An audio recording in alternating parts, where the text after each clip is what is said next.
Ótimo, a gente vai dar continuidade à nossa aula, falando agora sobre a propedêutica em neurooftalmologia, com a semiologia dos pacientes em relação a queixas, a sintomas, a sinais e sintomas, e aos exames na nossa propedêutica complementar. Na anamnese, é importante te perguntar para o paciente, né, em neurooftalmologia, a descrição da turbação visual. Muito comum que a gente, como oftalmologista, meio que considere que embaçamento visual é tudo igual. Só que a gente tem que discriminar um pouco melhor para ajudar no diagnóstico das doenças neurooftalmológicas. Então, descrever de forma mais qualitativa o que o paciente refere como turbação visual. Seria uma perda de luminosidade, se parece que tudo está mais apagado, mais escuro, se perdeu, então, o contraste, se é uma questão só de dessaturação das cores, se é uma interferência na saturação das cores, se existem alterações setoriais do campo de visão, ou seja, se todo o campo está turvo, se é só uma área, se é só um quadrante para baixo, se é do hemicampo para baixo, se é um quadrante, se é a visão central, se esse embaçamento ele é translúcido ou não, ou seja, transparente, ou seja, tem um embaçamento, mas ainda consigo enxergar através dele, ou não, é um embaçamento que realmente formou um escotoma absoluto, em que eu não estou enxergando através dele, um escotoma, como dizer, entre aspas, opaco. Então, tudo isso tem um impacto para a gente. Se existe uma turbação que, se eu fechar um dos olhos, melhora. Então, na verdade, se tratava de uma diplopia binocular e que o paciente estava reclamando como uma turbação visual, se existe um escurecimento da visão, como se tivesse uma lamparina, né, uma lanterna ali, uma abajur que está sendo apagado e acendendo de novo, que vai relacionar aí para a gente, talvez, algo com papiledema. Então, tudo isso é importante a gente tentar entender.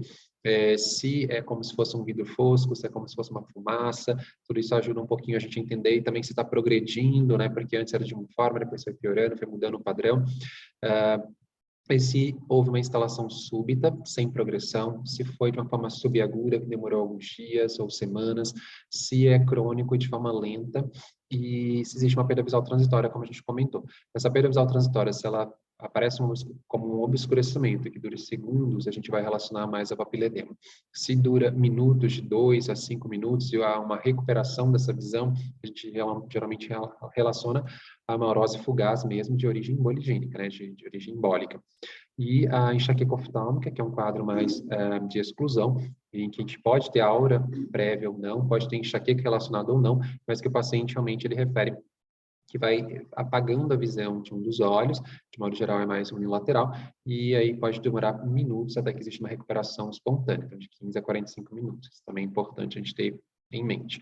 A descromatopsia seria a perda da intensidade de qualquer uma das cores, né? Então, assim, a gente tem uma representação cortical muito importante das cores vermelhas e das cores amarelas, então, por isso, a gente pode usar estímulos vermelhos no consultório para tentar que o paciente perceba se houve dessaturação e comparar um olho em relação ao outro.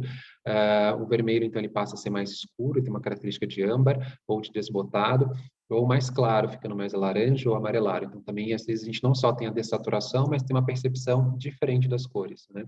E quando a gente tem um quadro que já é congênito, de uma instalação congênita, a acuidade visual é preservada, e quando a gente tem um quadro de instalação adquirida, então, em que vai acompanhando uma perda visual, muitas das vezes a alteração de cores, ela tem uma relação muito, ela pode preceder a perda de acuidade visual quando se trata de doença neurooftalmológica, e quando a perda de saturação das cores, a descromatopsia, está relacionada a uma baixa visual, geralmente ela assim, tudo vem junto quando a gente se trata de uma doença macular. Quando é uma doença neurooftalmológica, principalmente uma neuropatia compressiva, ou o paciente que desmelinizou esse nervo óptico, a gente pode ter já ainda uma visão preservada numa neuropatia compressiva, ou uma visão que já se recuperou na tabela de Snelling, né? O paciente volta a enxergar 20/20 depois de uma desmelinização, né, numa neurite óptica, mas ele mantém ainda a descromatopsia.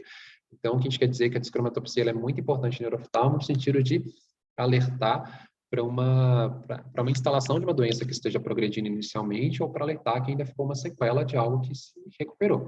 Agora, quando a gente tem adquirido já congenitamente, desculpa, na verdade é congênito, né, já nasce assim, a gente geralmente tem uma acuidade visual preservada, por mais que o paciente faça erros na identificação das cores, né. Então, a neuropatia óptica bilateral, a descromatopsia ela é precoce, a última a se recuperar, e em doenças bilaterais do lobo occipital superior também, a gente pode ter uma cromatopsia por uma agnosia, né, no reconhecimento das cores, na verdade, mas a retina estar normal e o nervo óptico também estar normal. Então, é importante lembrar dessa origem do córtex occipital como causa da baixa de visão de cores, certo? O teste para visão de cores, geralmente, eles são testes de reconhecimento de pranchas pseudo-isocromáticas, né? Em que a gente tem cores quase iguais, com saturações muito próximas, em que a gente, se não tiver uma boa discriminação, não vai perceber, então, esse contraste feito pelas cores, não pela luminância, né? Ou a gente faz uma ordenação dos estímulos de cores pareadas, né? Cores que vão tendo tons mais próximos uns dos outros. Então, assim, o teste melhor para discriminar o eixo azul-amarelo é o teste Tritan-Lantoni, que é esse teste que está aqui, que na verdade a gente vai encontrar dentro do losango, em cada losango, num dos quadrantes desse losango, tem uma marcação em azul, né, que o paciente tem que discriminar para perceber se ela está na ponta da direita, na ponta superior, na inferior ou na esquerda, e aí o paciente então vai ter uma pontuação.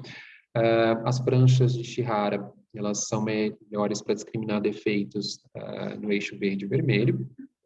E, geralmente, quando a gente tem uma doença que é adquirida, é importante a gente comparar um olho com o outro e fazer o teste monocular. E também controlando o nível de iluminação do ambiente, né? Sempre é melhor com luz que seja mais o tom branco para o azul, né? Então, assim, que vai ajudar a fazer melhor, saturar melhor as cores ao refletir a luz nesse ambiente, né? As cores do próprio aparelho, do próprio teste que a gente tem em mãos.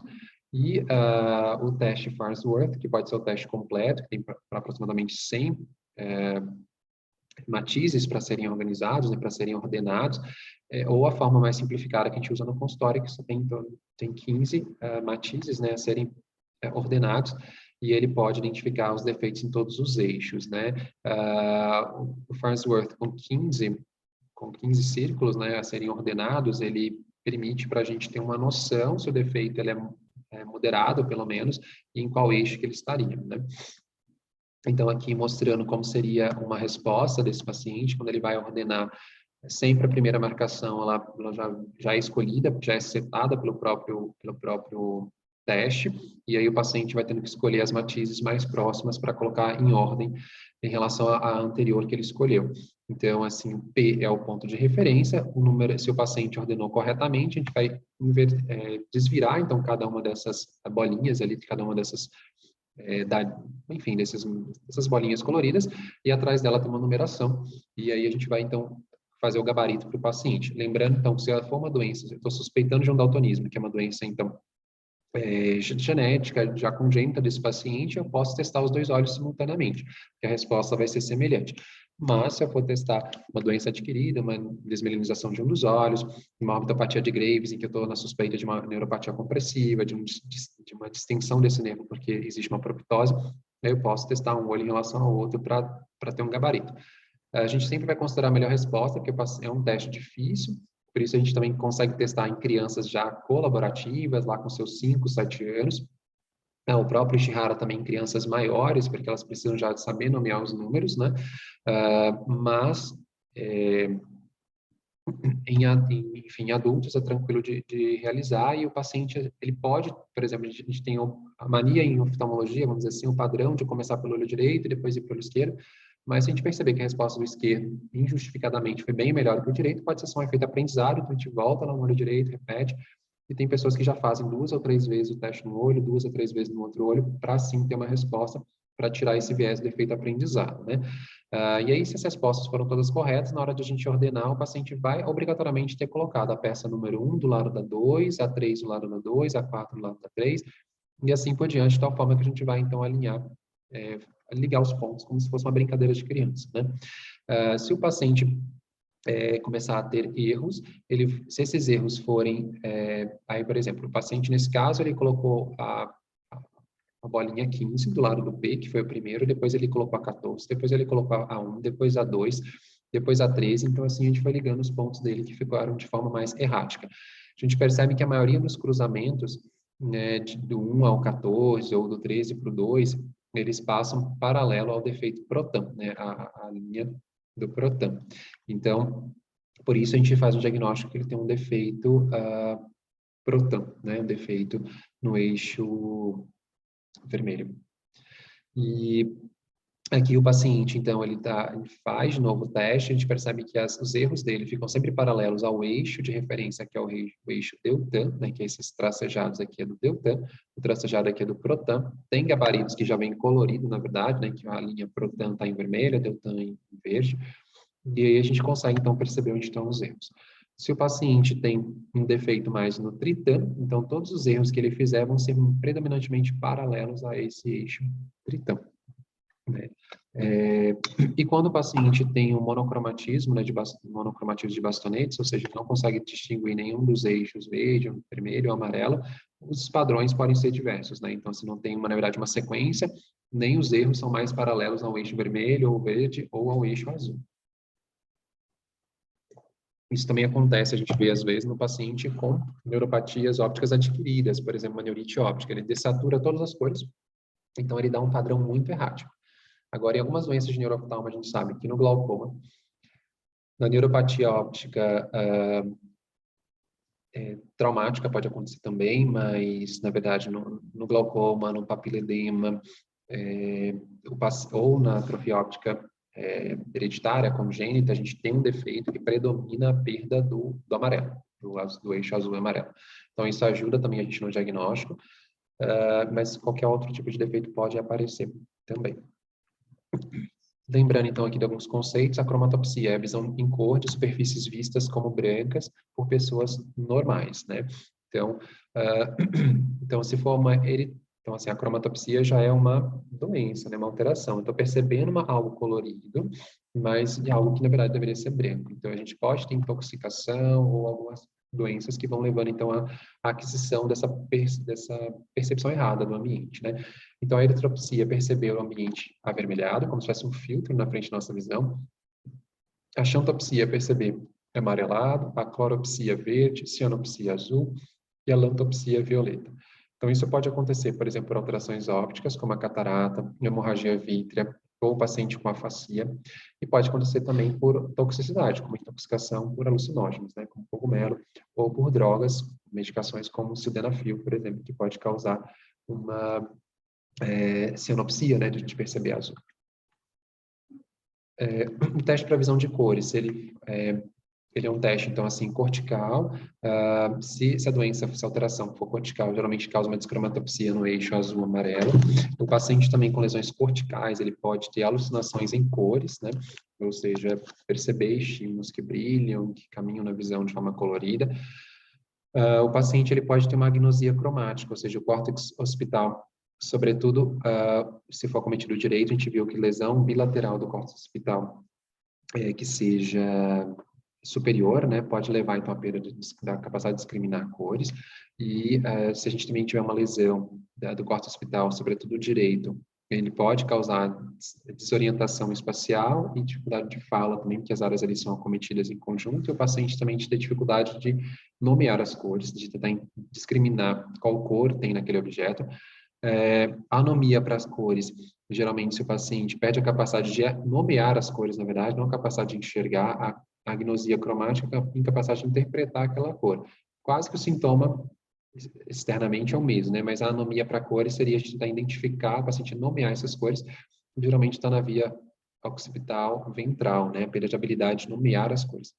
E hemiacropsia, a perda da visão de cores no hemicampo. Geralmente, se o paciente acomete o gírio fusiforme, né, que é o B4, e o gírio lingual, e aí, como é uma área onde está passando as radiações ópticas, esse paciente também pode ter uma quadrantopsia homônima superior, né, porque o gírio fusiforme e o lingual também ali na junção entre lobo temporal, occipital e parietal. Então, pega mais a radiação óptica inferior e o paciente tem uma perda de campo superior. Então, isso é só para lembrar que, na verdade, as lesões da área de córtex visual interpretativo também são responsáveis pela dificuldade de cores, né? Outros sintomas que o paciente pode reclamar, ele pode reclamar de fotopsia ou fosfeno. Geralmente, são sintomas bem parecidos, na verdade, seriam interpretar brilhos e manchinhas no campo de visão de forma espontânea, sem ser causada por um estímulo externo, né? Então, é como se fosse uma alucinação, mas provocada por células do sistema receptivo ou do sistema de transmissão. O sistema receptivo seria geralmente alguma inflamação, alguma irritação, uma uveíte posterior, algo que está, ou o vítreo que está tracionando a retina. Geralmente, a gente tem algo inflamando a EPR e fotoreceptores, e isso é transduzido o sinal como uma fotopsia, uma percepção de flechas de luz. Ou se a gente, né, aperta os olhos, principalmente uma criança com baixa visual, que ela fica apertando os olhos para gerar esse estímulo de luz. E o fosfeno seria, de modo geral, por uma alteração de inflamação no próprio nervo óptico, ou seja, no sistema de transmissão, que ele está inflamado, como acontece na neurite óptica. É comum o paciente perceber flashezinhos de luz também, como a gente está mais acostumado a culpar a retina pelos flashes de luz, e a gente também pode ter um nervo óptico causando flash de luz também, né? A gente tem esses pacientes também com visual snow, né, que seria a neve visual, ele pode ter no campo de visão total, geralmente, a percepção, assim, de chuviscos o tempo todo, e também acompanhados de alguma sinestesia, quando escuta barulho, escuta música, ele percebe estímulos luminosos espontâneos, coloridos, né, ou percebe esses estímulos coloridos como se fosse uma televisão mal sintonizada, e a gente não sabe muito bem a origem disso, mas algumas teorias dizem que existem células passando no nosso olho, né, as células do próprio sangue, existem estruturas no nosso olho e esses pacientes teriam uma percepção endógena maior, né, uma entopia para perceber as próprias células dos vasos do sangue que estão passando ali, que não deveriam estimular a retina a ponto de ela gerar a visão daqueles objetos, daqueles vasos estruturais, né, mas o paciente acabaria percebendo, essa é uma das teorias também. Por isso que às vezes ele percebe estímulo em movimento que ele interpreta como colorido. Metamorfopsia seria a percepção de estímulos retos, que deveriam estar alinhados, né, e eles são percebidos como ondulados, pode estar acompanhados ou não de algum escotoma relativo, né, e geralmente eles estão associados à alteração já estrutural da retina. A gente tem um edema macular, a gente tem uma alteração, o edema cistoide na retina, isso levaria é uma metamorfopsia. A gente pode ter micro ou macropsia, geralmente, se os fotoreceptores com esse edema, eles estão mais afastados um do outro, eles estão acostumados a entender que nessa distância, todo estímulo que bate nesse fotoreceptor e bate no do lado, seria interpretado como tamanho X de imagem. Mas se eles estão afastados e a imagem estimula esse e esse, a gente pode estar vendo, então, o ambiente, tem uma interpretação de que aquele objeto ele é maior ou ele é menor. Então, assim, existiria, então, geralmente está associado à desorganização estrutural da própria retina, mas pode ser por uma questão de processamento visual central, cerebral também, né? Fotofobia pode acontecer nesses pacientes, mas geralmente, quando é uma doença neuroftalmológica em que cai a visão por alteração do nervo óptico, é muito mais comum o paciente não reclamar de fotofobia, né? Queixar de fotofobia tem muito mais relação com uma síndrome de conversão, de somatoconversão, onde o paciente está realmente com uma uveit ou algum outro quadro que justifique a dor, tá? Então, assim, se a gente tem um paciente com muita fotofobia, geralmente não é neuroftalmológico. A maioria dos pacientes com neurite óptica, com alteração do nervo óptico, eles têm menor sensibilidade à luz, porque aquele olho não está captando, tá certo? Demarcação bem definida entre a área visível e a área do escotoma. O paciente pode perceber. Quando tem uma demarcação mais suave, quando o paciente nem percebe o escotoma, geralmente a gente está diante de um glaucoma ou alteração realmente neuroftalmológica mais difusa, o paciente percebe só a visão caindo, mas não percebe os escotomas relativos. Se a gente tem um escotoma que apareceu de uma hora para outra e o paciente percebe bem a delimitação, geralmente a gente está diante de um infarto retiniano ou a gente está diante de uma noia, geralmente, ou diante, assim, de uma uveit que levou um granuloma, uma oxidação retiniana localizada ali, e o paciente percebe. Então, a gente tem que lembrar que a retina pode ser culpada por esses escotomas bem localizados, né? Lembrar também das doenças que levam à alteração de EPR e fotoreceptores, né? Como Pazori e outras dessas doenças, que elas também vão levando a perdas muito, a ilhas de perda de visão, e aí o paciente começa a perceber escotomas localizados. Então, geralmente, e aí esses pacientes, o fundo de olho é basicamente normal. Por isso que pode fazer confusão com uma doença neuroftalmológica no início.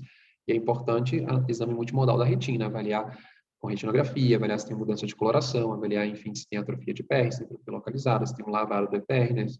Comparar com a CT, comparar com o campo visual. Isso ajuda bastante no diagnóstico. Lembrar do campo visual. Uma perda homônima pode ser confundida com perda monocular, isso é importante a gente lembrar disso. Muitas das vezes o paciente teve um AVC, etc., e ele fala, não estou enxergando do lado direito, e ele acha que é o olho direito que é o problema, porque geralmente do lado onde tem a perda temporal, o paciente pode se confundir que é uma perda monocular. Então, se eu tenho uma hemianopsia direita, homônima direita, a parte temporal do olho direito foi perdida, e a parte nasal do olho esquerdo também, que são os campos que enxergam a direita, mas o paciente pode chegar com a queixa de que ele só perdeu a visão unilateral e, na verdade, não é unilateral, ela é hemianópica. O defeito de campo localizado é mais bem percebido pelo paciente quando é localizado. Lembrar que na neuropatia óptica isquêmica anterior, a gente tem esse padrão mais característico, que é um defeito altitudinal. Esse defeito altitudinal, quando a gente olha no campo computadorizado, que só pega uma fatia do bolo, vamos dizer assim, só pega uma parte do campo visual, a gente pode ter um defeito que pareça absoluto. Mas a gente vai ver nas próximas aulas que o mais comum é que o defeito seja altitudinal não absoluto, e que sim, o quadrante nasal tem um defeito mais absoluto, tá certo? Então, a gente vai entender isso melhor depois. Mas a gente também pode ter oclusão de ramos arteriais, ou o próprio glaucoma, quando mais avançado, ele pode, daquele arqueado que poupava a visão central, pode começar também a ter um escotoma seco central, por isso que a gente passa a substituir o campo 24 ou 32 pelo 10-2, para começar a perceber a ilha residual de campo central que ficou. Mas à medida que vai evoluindo, a gente pode ter uma perda que se mimetiza o altitudinal também. Lembrar que o infarto occipital bilateral e simétrico, acima e abaixo da fissura calcarina, também poderia causar esses defeitos. Então, assim, acima ou abaixo, por exemplo, se eu pego um defeito de subcalcarino só direito, superior, eu vou ter um defeito inferior, só que ele é só de quadrante, né? Dos quadrantes inferiores dos outros lados. Mas se eu também causar um defeito desse lado de cá, do lado esquerdo, eu vou ter um defeito dos outros quadrantes inferiores do outro lado. Então, acaba que se somarem os defeitos, eu posso ter um defeito altitudinal inferior, tá? Então, assim, que seria bilateral nesse caso, tá?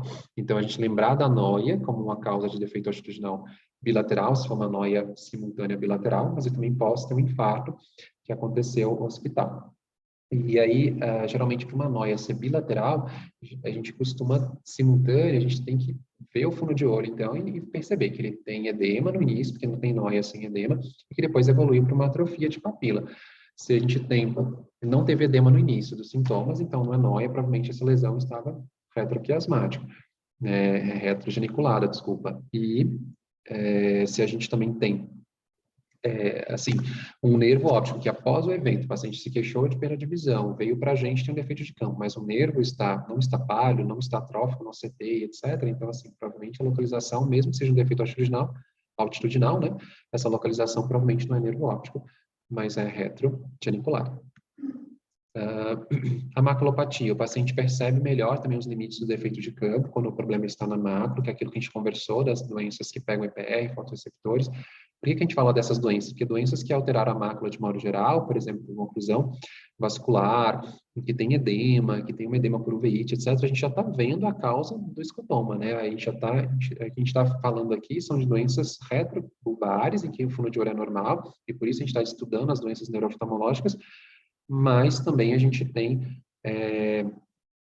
que pensar que é uma das maculopatias ocultas, em que o fundo de olho parece normal, mas na verdade a gente pode também ter uma doença retiniana. Então, lembrar das características que nos colocam mais para pensar em retina e daquelas que colocam a gente para pensar mais em nervo óptico, né? Então, a maculopatia aqui mostrando um exemplo de escotoma mais central. E a neurite óptica, o paciente pode ter uma diminuição difusa de sensibilidade. Em neurooftalmo, com relação aos campos automatizados, a gente considera muito o gráfico de tons de cinza, porque eles dão uma ideia para a gente dos escotomas relativos, de como uma diminuição difusa de sensibilidade. A gente olha o MD para ver se esse MD está alterado, porque ele mostra para a gente ter uma diminuição difusa, e depois que a gente vai se atentar aos escotomas relativos. Quando a gente estuda glaucoma, a gente fica mais tendencioso, vamos dizer assim, a já olhar um pouco dos escotomas relativos para tentar classificar se tem cara de glaucoma ou não tem. Se ele é um side, se ele é um paracentral, um arqueado, etc. Mas neurooftal, e a gente esquece um pouquinho do gráfico de tons de cinza, né? Aqui mostrando um exemplo também de uma neuropatia óptica, em que a gente tem mais um escotoma seco central, né? Então, você vê que ele vem do disco até o centro, do disco até o centro, né? Lembrar também que os campos visuais, tudo que a gente faz de exame nos pacientes, a gente sempre organiza esses exames, colocando o olho direito, assim, virado de frente para nós, né? Então, assim, uma retinografia do olho direito fica do lado esquerdo da nossa mão, uma retinografia do lado do olho esquerdo fica à direita da nossa mão, né? Como se a gente estivesse vendo o paciente de frente. O campo visual é o único exame que a gente trabalha, vamos dizer assim, ao contrário, mas de certa forma mais fácil para a gente.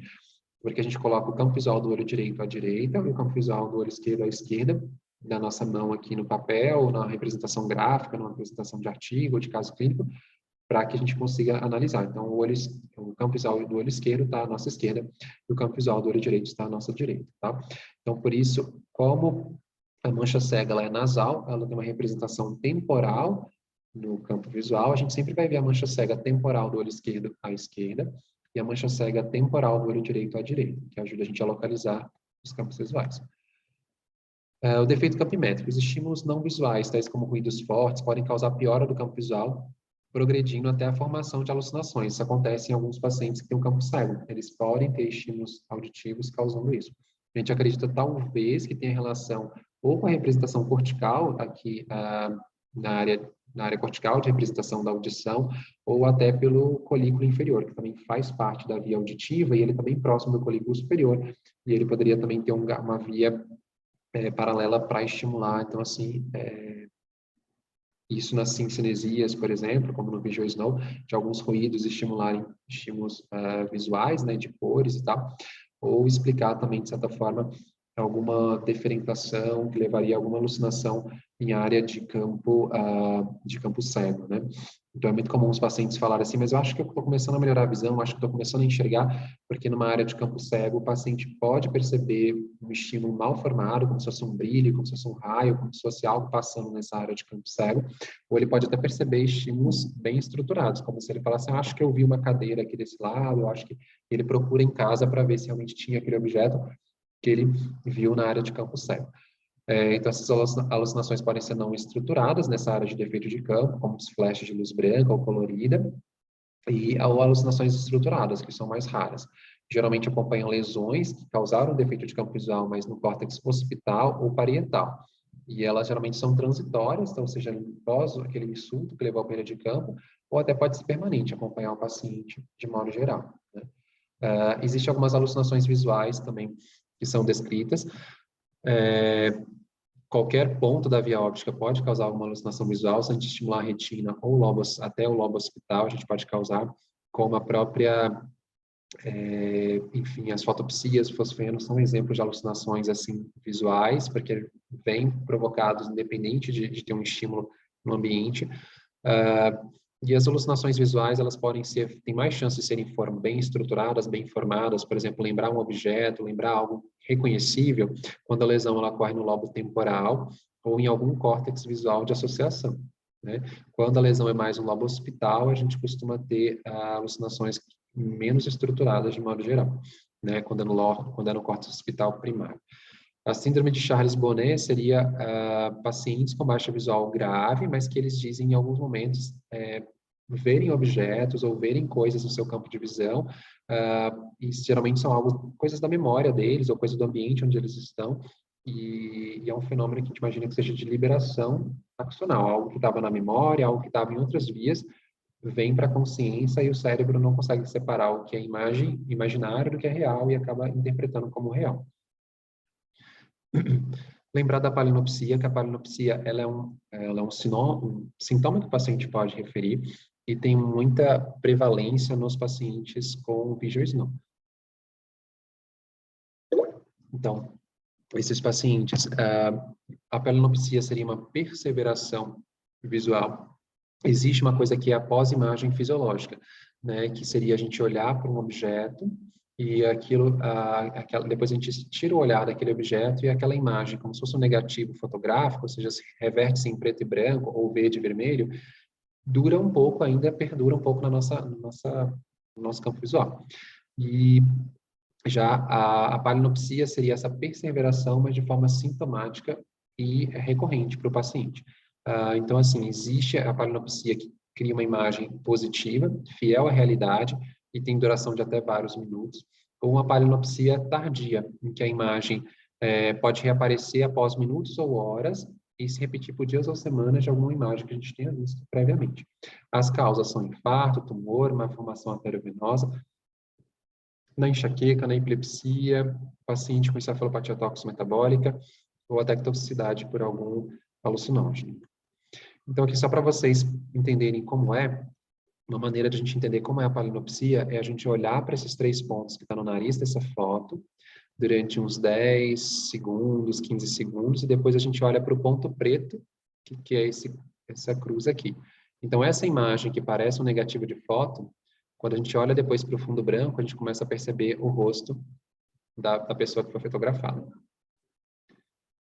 Conseguiram perceber? Olha bem nos 3 pontinhos coloridos do rosto, da foto, do negativo da foto, depois você olha para o fundo branco. Então, essa é a sensação de palinopsia, né? Então, esse after image, né? De perceber a imagem no pós-imagem.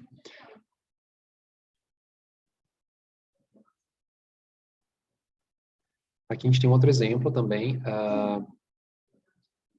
que se a gente ficar olhando nesse pontinho aqui, ó, depois a gente vai perceber como se tivesse pintado todas as paredes. A gente vai deixar de perceber como se fosse um negativo de foto e passa a perceber como se fosse um prédio pintado.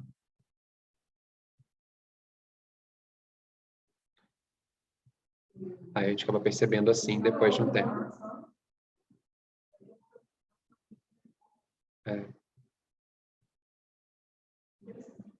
Só para fazer um exercício de entender como é, na verdade, na realidade costuma ser o contrário, a gente vê um objeto real e depois a gente percebe ele como se fosse um negativo de foto, né?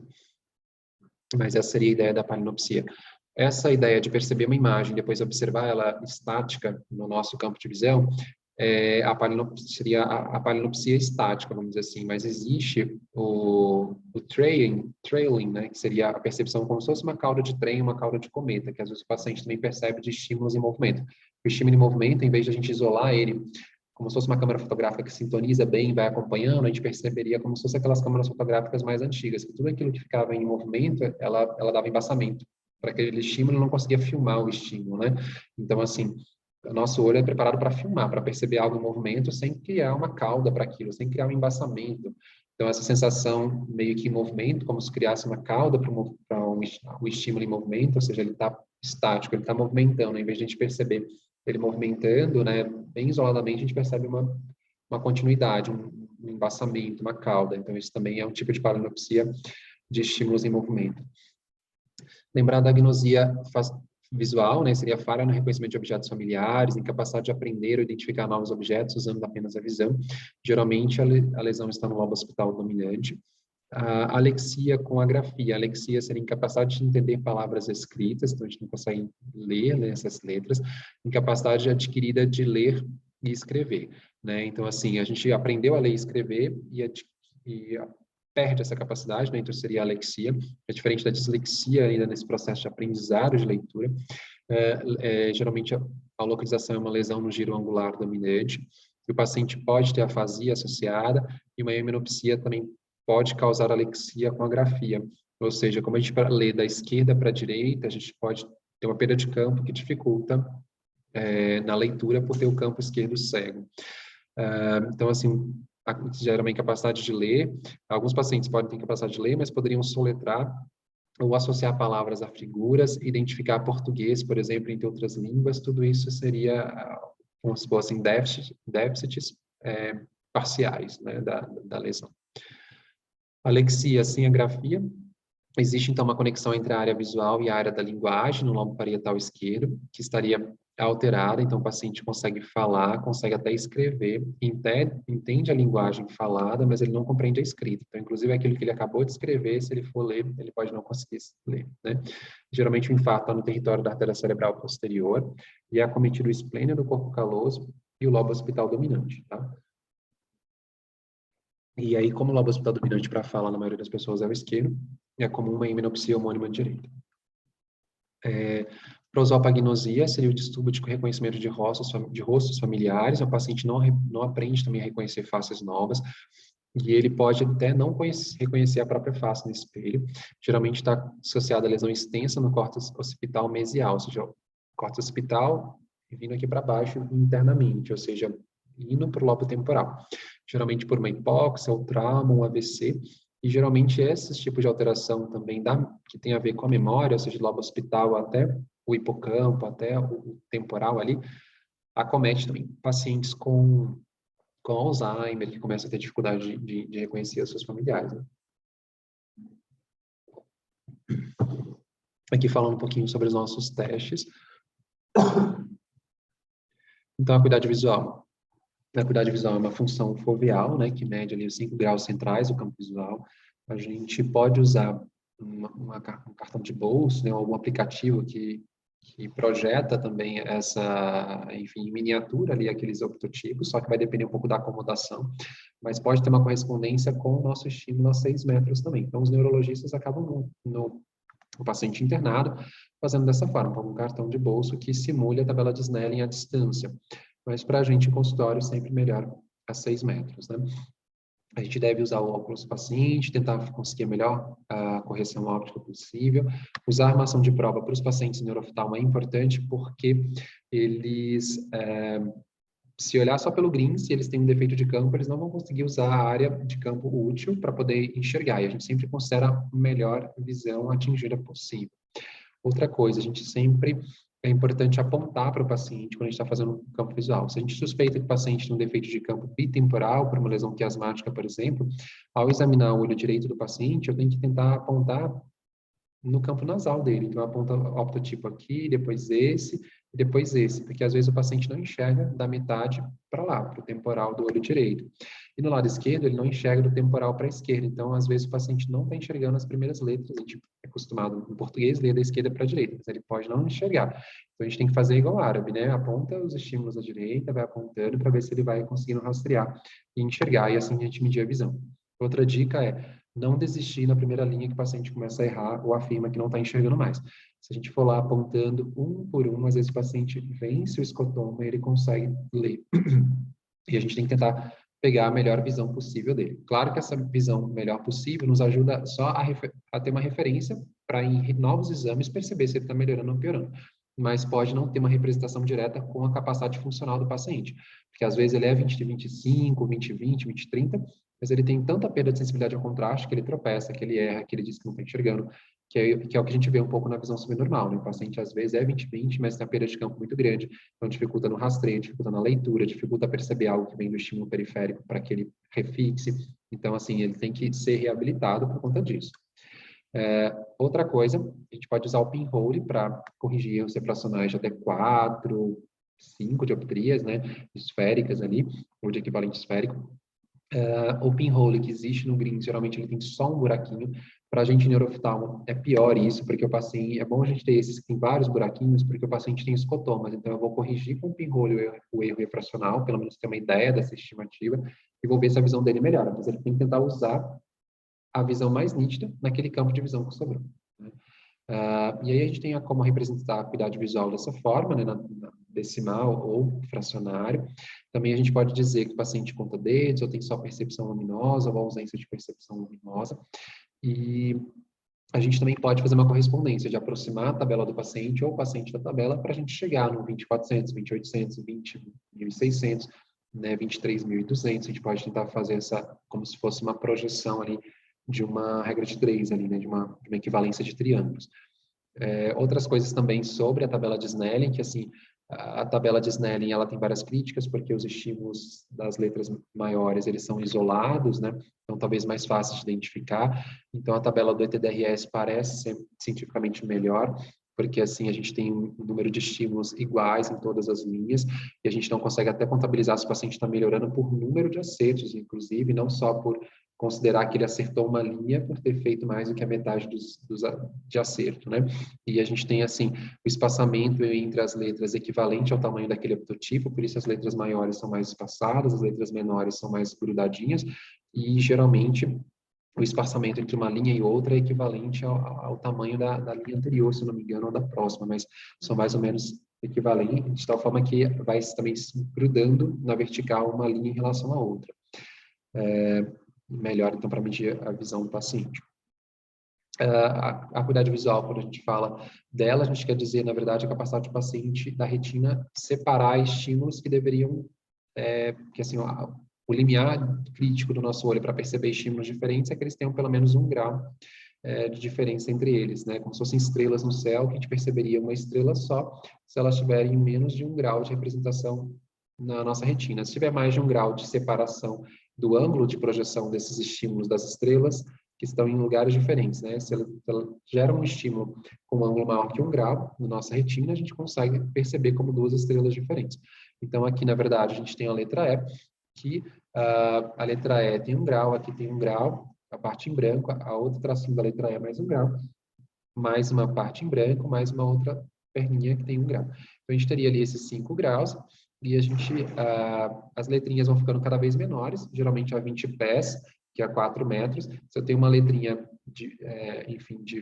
que a 20 pés gera justamente esses 5 graus, né? Ou seja, 1 grau de um traço preto, 1 grau de um traço branco, um novo traço preto, então eu consigo, então, discriminar esses ângulos e perceber como uma letra é. Então, esse é o mínimo de acuidade que a gente deveria ter. Se eu preciso de aumentar muito essa letra para conseguir perceber, discriminar os estímulos, então eu tenho uma acuidade visual pior.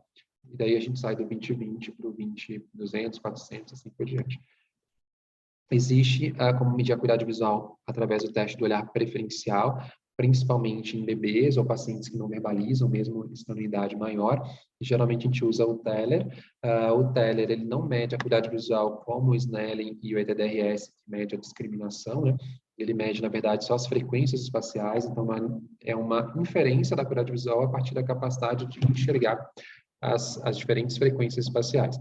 Então, quanto maior a frequência espacial, mais esse padrão de estrias branco e preto vão ficando afiladas, porque as estrias pretas vão ficando mais frequentes, então elas têm que ficar no mesmo espaço para ter uma frequência maior, elas precisam se afilar, né? E aí o observador observa pelo esse buraquinho atrás, né, da tabela da cartela de Teller, e assim levanta a cartela de Teller e vai observar por trás para ver qual a reação do paciente não verbal, né? De uma criança, por exemplo, se ela vai perceber esse estímulo de tabuleiro.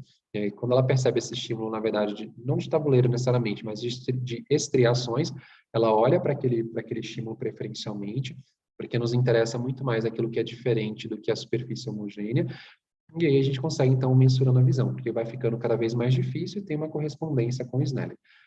Lembrar que pacientes com ambliopia, né, por estrabismo, eles podem ter um desempenho melhor em perceber as frequências espaciais, porque eles têm a acuidade visual boa, eles só têm, na verdade, uma dominância de um olho que está sendo fixador e está sendo suprimido o outro olho, diferente do paciente com anisometropia. Então, ele tem uma visão mais baixa num dos olhos porque tem grau alto, e daí, assim, ele pode ter uma resposta bem pior a perceber diferenças de contraste, né, de um estímulo com alta frequência espacial. Então, o que a gente quer trazer de conclusão não dá para comparar um exame com outro, mas a gente tem que, se eu estou acompanhando esse paciente que é autista, que não verbaliza, que não socializa, que tem uma paralisia, que tem uma alteração cognitiva, eu devo usar o mesmo teste para fazer observação se ele está melhorando ou piorando. Não devo comparar testes, né? Se eu estou seguindo com o Teller, continuo seguindo com o Teller, ele começou a verbalizar, eu passo para o teste de Snellen e continuo a controlar meu tratamento antisupressivo, tratamento para ambliopia, a partir das respostas de melhora da acuidade visual. A gente tem o Lea Grating, que é esse exemplo aqui das raquetes. As raquetes têm mais ou menos o mesmo princípio. A única diferença é que a gente tem sempre uma raquete homogênea e uma raquete com estriações cada vez mais difíceis. A gente levanta as duas simultaneamente e observa se o paciente está percebendo e olhando primeiro para aquela onde tinha as estriações.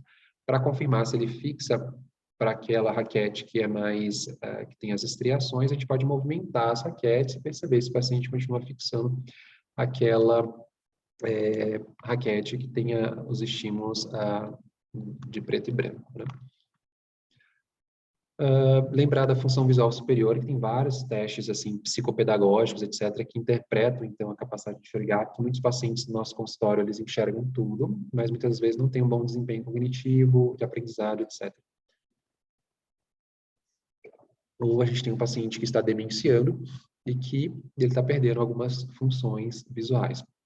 Então, assim, nomear um objeto por meio da visão e do tato, identificar rostos, escrever uma sentença, depois ler essa sentença, ler outro texto, interpretá-lo, desenhar um relógio, que depende de várias etapas, né, e saber sequenciar, dividir uma linha em vários pedacinhos iguais ou não, imitar ações do examinador, relembrar uma série de desenhos, né, que tem uma lógica, tudo isso envolve memória. Outra forma de a gente avaliar a acuidade visual desses pacientes é através do potencial visual evocado. Lembrar que a gente tem potencial visual evocado por flashes ou por padrões reversos. é uma medida objetiva da função sensorial estudada. Não necessariamente tem uma correspondência direta com a acuidade visual.